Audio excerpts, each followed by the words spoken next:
Il y a un an, David Cameron arrivait en tête aux élections législatives de peu. C'était le retour des conservateurs après 14 ans de pouvoir travailliste.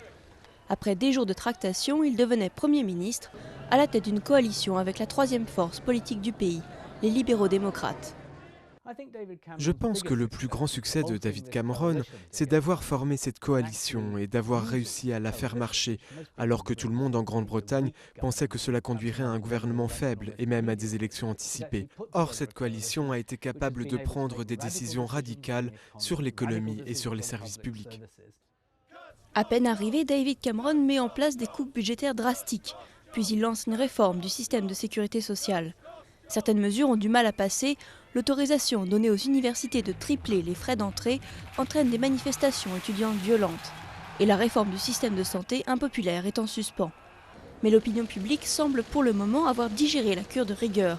C'est pourtant l'une des plus sévères des grands pays de l'UE, avec un peu plus de 300 000 emplois publics supprimés. Est-ce le mariage princier qui a occupé le devant de la scène depuis plusieurs mois ? David Cameron a réussi à se construire une image d'homme d'État. Sa cote de popularité a reculé, mais moins que celle de Nick Clegg, le vice-premier ministre libéral-démocrate. David Cameron a été accusé par ses opposants d'être d'une certaine classe britannique. Vous savez, telle école, telle université, comme s'il était destiné à gouverner, comme si c'était son droit. En vérité, ses critiques avaient raison.